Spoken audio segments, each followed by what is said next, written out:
c'est la Minute Pia Pia. Bonjour, hello, magnifique, sublime, exquise créature céleste. Comment allez-vous? C'est félicité. Je vous dis bienvenue à la Minute Pia Pia, en espérant que vous avez passé une sublime semaine. Alors, pour ceux qui ont pu voir le direct, vous savez que la semaine dernière pour moi a été rock'n'roll, que j'étais dans une grande souffrance, que j'avais été très attaquée. Et certaines personnes m'ont aidé en discutant avec vous autres. Je te remercie énormément, Purple Divine. Merci énormément, Sophia, qui a abordé le sujet de Saint-Benoît. Ah, je connaissais pas Saint-Benoît. Donc, je suis allée faire des petites recherches. Et puis, je tombe sur une prière de Saint-Benoît. J'essaye de la réciter pour enlever toute la négativité, le poison qui m'avait été envoyé. Comme pour le travail avec Michael, pour ceux qui ont suivi le direct, je leur avais dit, quand j'ai essayé d'enlever le poison qui m'avait été envoyé, j'ai eu des attaques psychiques en fait. La douleur était telle que je ne pouvais pas réciter la prière jusqu'au bout, mais j'ai fini par trouver une autre prière de Saint-Benoît qui a été merveilleuse. J'ai senti vraiment le mal s'apaiser, et en fait le lendemain, j'avais plus mal du tout. Mais comme mon esprit est un peu bébête quand même par moment, j'avais complètement oublié que j'avais mal. C'est-à-dire lundi, mardi, je me servais de mon bras, mais en veux-tu, en voilà. Mercredi, une copine me demande de l'aider à porter des choses. Bien sûr, j'y vais. Et mercredi soir, horreur. La douleur revient parce que j'avais recréé la faiblesse. Donc l'attaque psychique pouvait à nouveau prendre place. J'ai à nouveau fait appel à Saint-Benoît, mais cette fois, parce que quand même, quand on a mal, une chose qu'on peut faire, c'est se médiquer, se soigner. J'ai quand même utilisé cette fois anti-inflammatoire, etc., à prière, et surtout j'ai laissé mon bras au repos. J'ai foutu la paix. Donc je vais mieux, comme on voit, tic, mais je fais attention à mon bras, parce que c'était quand même la faiblesse. L'attaque a pu bénéficier d'une faiblesse qui était celle d'une tendinite. Et par contre, pour tout ce qui est psychique, etc., tout a été libéré. Ça, c'est merveilleux. Donc, merci encore pour avoir suggéré l'intervention de Saint-Benoît. Alors, justement, on va en parler un petit peu de Saint-Benoît, si vous voulez. Je vais pas aller plus loin sur ce qu'il est, ce qu'il n'est pas, parce que je sais que parmi vous, il y a des gens qui ont des croyances spécifiques dans lesquelles il n'y a pas les saints. Mais c'est intéressant d'en discuter. Que sont les saints? Les saints sont des gens qui ont été incarnés et qui, durant leur vie, ont montré une très très grande piété qui a permis de transformer non seulement leur existence, mais surtout l'existence des gens autour. En général, la piété les menait même à sacrifier jusqu'à leur propre existence pour le bien-être d'autrui. Dans le système de croyance, alors la sainteté c'est un concept catholique, donc dans le système de croyance chrétien catholique. C'est ça, c'est vraiment important de comprendre ça. Ce sont des êtres qui, après leur mort, continuaient, si on priait pour eux, c'est-à-dire qu'on demandait une intercession, c'est-à-dire qu'on leur demande de prier l'Éternel, mais qu'on passe à travers leur énergie pour le faire, réalisaient des miracles. L'Église catholique, pour pouvoir en faire des saints, doit déjà constater qu'il y a des miracles qui ont été réalisés quand on fait appel à ces saints-là, c'est-à-dire quand on parle de leur nom, quand on dit leur nom, quand on passe par leur canal. Autre chose, au bout d'un certain temps, on va déterrer le corps parce qu'on va vérifier une chose qui est très importante pour l'Église catholique, si le corps est intact après des années et des années et des années sous terre, alors effectivement, il a été préservé par volonté divine. Il se passe aussi autre chose lorsqu'on déterre le corps. Un parfum se dégage de la tombe. Alors, c'est pas la tombe directement, mais vraiment du cercueil, de l'endroit où le corps est, qu'on appelle l'odeur, le parfum, l'odeur de sainteté. Vous avez déjà entendu cette expression. C'est une odeur qui est près de la rose. On dit que ça rappelle la rose, un peu l'encens, etc. C'est ce qu'on appelle l'odeur de sainteté. C'est aussi un des critères de l'Église catholique. Et à partir de ça, on va d'abord dire que la personne est un bienheureux, c'est-à-dire que c'est le premier stade avant d'être connu comme saint. Parce qu'il va falloir voir s'il y a eu des miracles, combien de miracles, quelle est la qualité de miracle, pour en plus dire que c'est un saint qui intervient plutôt dans tel ou tel domaine. Vous voyez, c'est quand même assez... Ça, c'est la notion catholique. Maintenant, revenons à la notion spirituelle, c'est-à-dire qui est dénouée de tout dogme, de toute religion à proprement dit.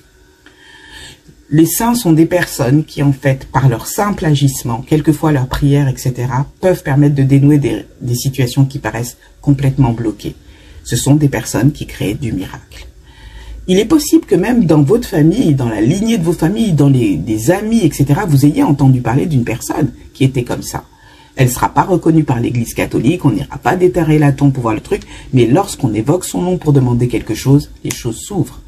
Moi, je me souviens d'une famille, une copine qui était noire américaine, ils avaient dans leur famille une grande tante. Quand ils avaient un problème, ils l'appelaient au téléphone pour qu'elle prie. Parce que quand elle priait, elle ouvrait toutes les portes. C'est aussi une sainte.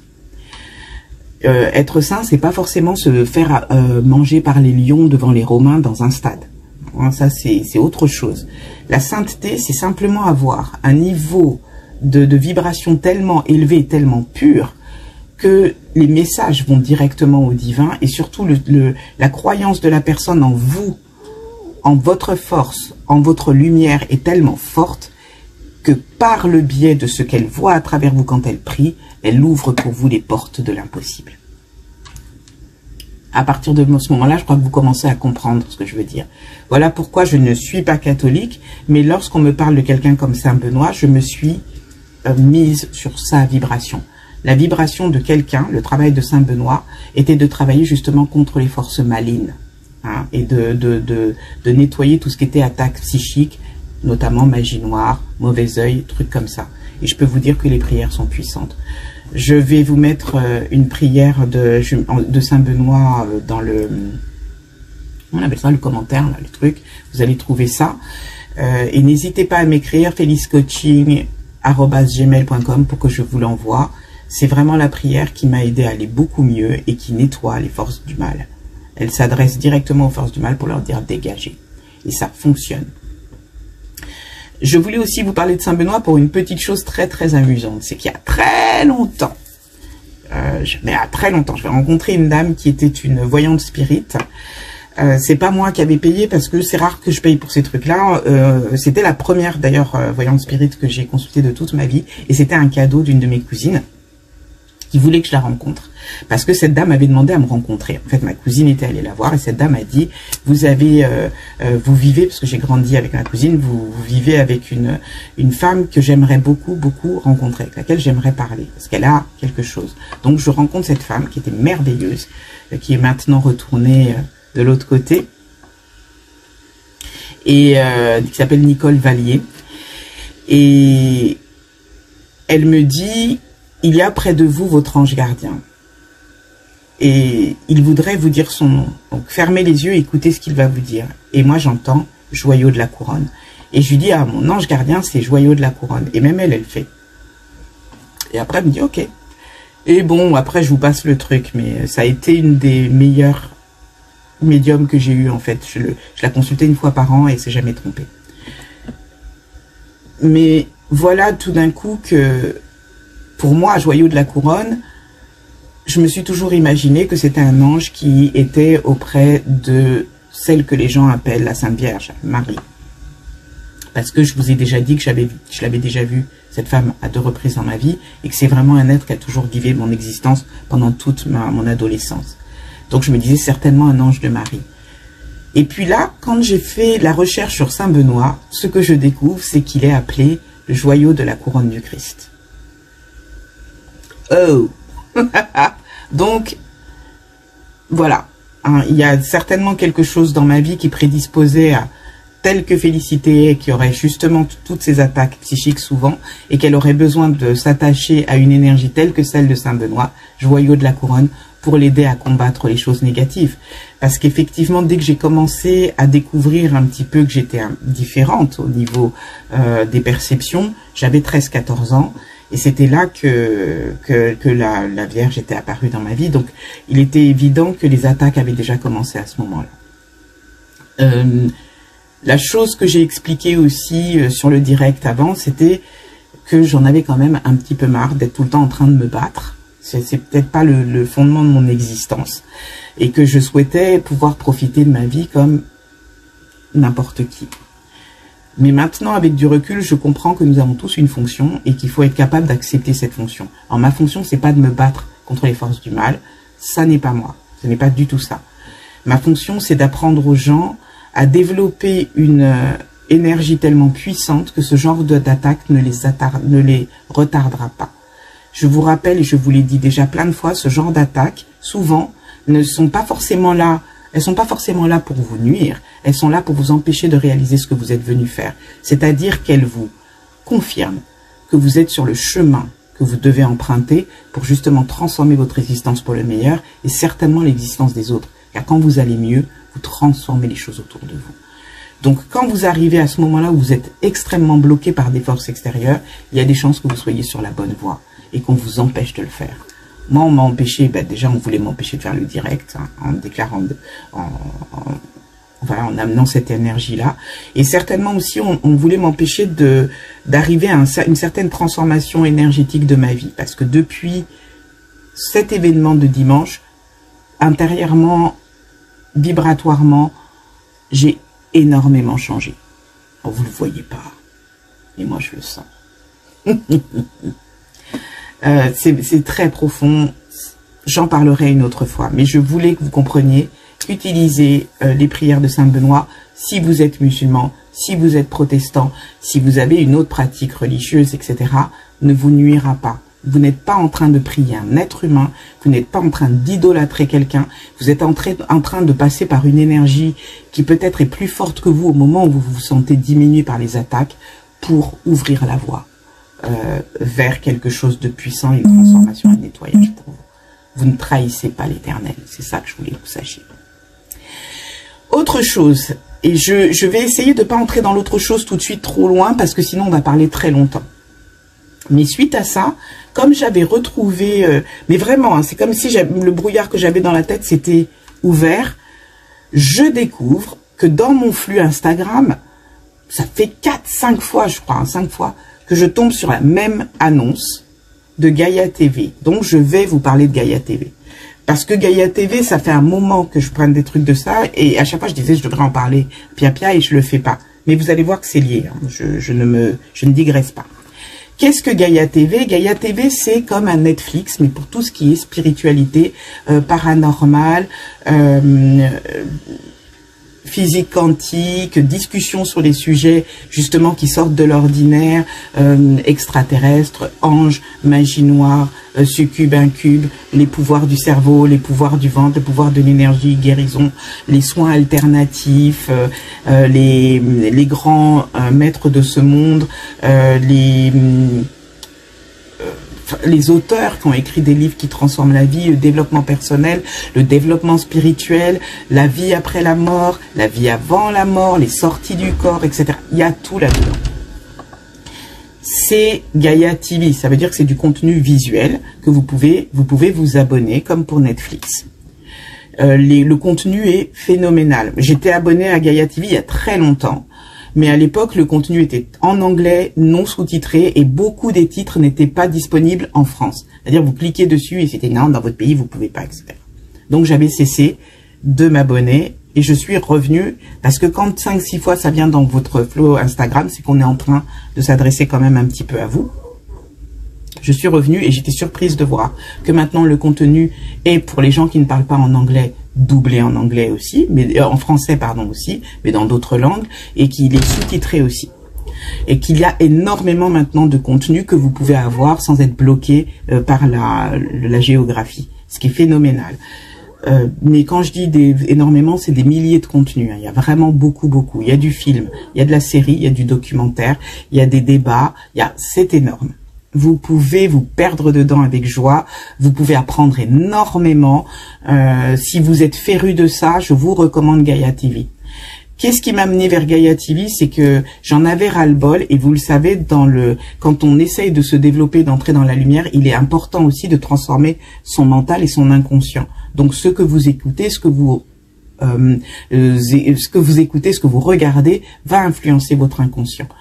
À cette époque-là, je suis quelqu'un qui aime beaucoup tout ce qui est policier. J'ai déjà raconté, j'aime beaucoup comment on résout une énigme. J'aime découvrir des solutions. Je me suis rendu compte quand même que je regardais des choses assez sombres. Et il fallait nettoyer tout ça. Et je tape sur l'ordinateur cinéma positif. Je me suis dit, je voudrais trouver des choses positives pour pour nettoyer, quoi. Et je tombe sur quelque chose qui s'appelait le Spiritual Cinema Circle, hein, le cercle du cinéma positif, qui était une sorte de club qui tous les mois envoyait un DVD avec un film positif. Alors ça pouvait être spirituel, religieux, métaphysique, etc. 2 courts-métrages et une discussion avec un réalisateur ou une des personnes du développement personnel voilà, qu'on interviewait, qui répondait à des questions. Je l'ai reçu pendant un certain temps, donc j'ai à nouveau les DVD, et puis au bout d'un moment j'ai arrêté parce que je trouvais les sujets m'intéressaient de moins en moins. Mais j'étais déjà lancée dans ce truc-là, et le Spiritual Circle Cinema avait commencé à travailler avec un tout petit machin qui démarrait, qui s'appelait Gaia TV, qui explique donc l'abonnement que j'avais pris, je vous avais expliqué, où des fois j'étais bloquée en France. Pourquoi je vous parle de ça maintenant? C'est parce que justement dans Gaia TV, quand vous avez des épisodes comme j'ai vécu, vous pouvez trouver des films, des feuilletons, des séries qui vous parlent de ça, de comment nettoyer votre vie, comment élever vos vibrations, comment vivre différemment, comment découvrir l'être de lumière que vous êtes et le faire rayonner, comment apprendre à soigner avec vos mains ou avec votre esprit, etc., etc. Donc, je vous invite à vous abonner à Gaia TV. L'abonnement tourne autour des 11 €. Alors, je m'adresse maintenant aux gens qui sont dans des zones qui ne sont pas des zones euro. Par exemple, les zones du CFA. 11 €, j'explique ça aux gens. Pour nous, on va se dire, c'est pas trop cher, ça va.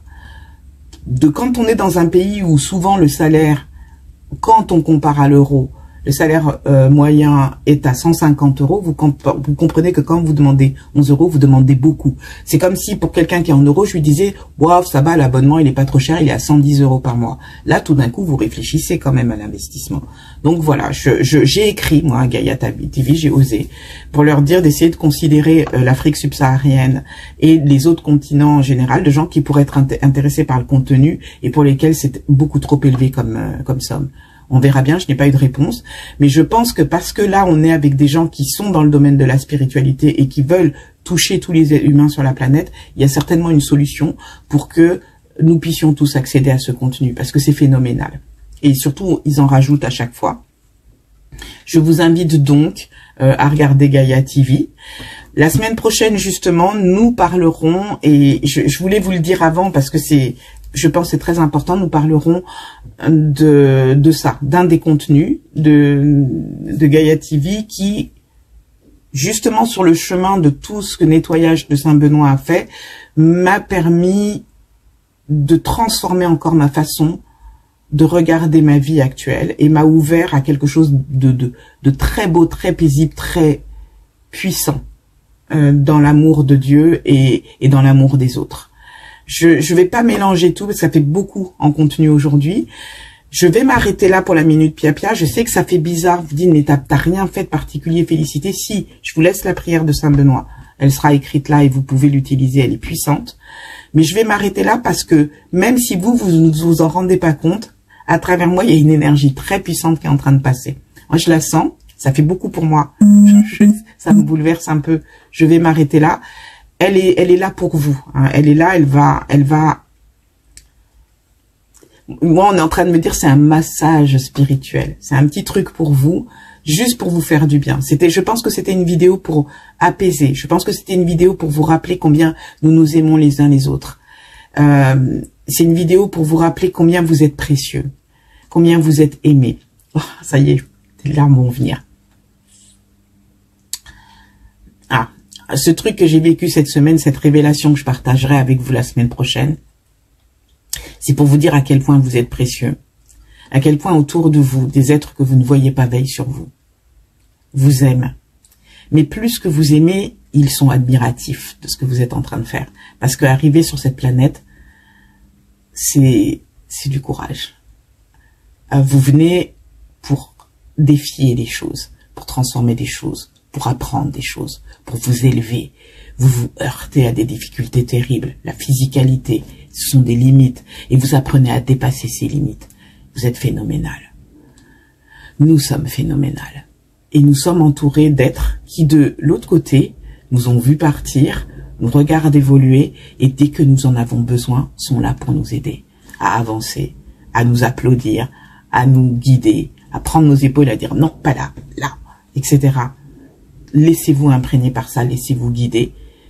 Vous allez petit à petit, on en parlera la semaine prochaine, comprendre ce que vous êtes venu faire ici, quelle est votre fonction, et surtout vous ouvrir à quelque chose de beaucoup plus grand que vous, mais qui est vous. C'est ça que je veux que vous compreniez. Ça n'est pas dissocié de vous, vous faites partie de ce qui est plus grand. Et quand vous commencez à comprendre ça, c'est bouleversant, c'est pour ça que j'en suis là. C'est bouleversant parce que ça vous ouvre un horizon que vous n'auriez pas imaginé, ça vous ouvre à des dimensions tellement fortes. Ouh. C'est très puissant. Et je ne suis qu'au début. Alors, ça fait que quelques jours que j'entre dans ce bouleversement, mais il est phénoménal. J'en saurai davantage, je pense, la semaine prochaine. J'ai hâte de partager ça avec vous et surtout de savoir quelles sont vos impressions, comment vous allez vivre cette chose-là. N'hésitez pas, pour ceux qui le peuvent quand même, abonnez-vous à Gaïa TV parce que justement c'est lié avec ça et on en discutera.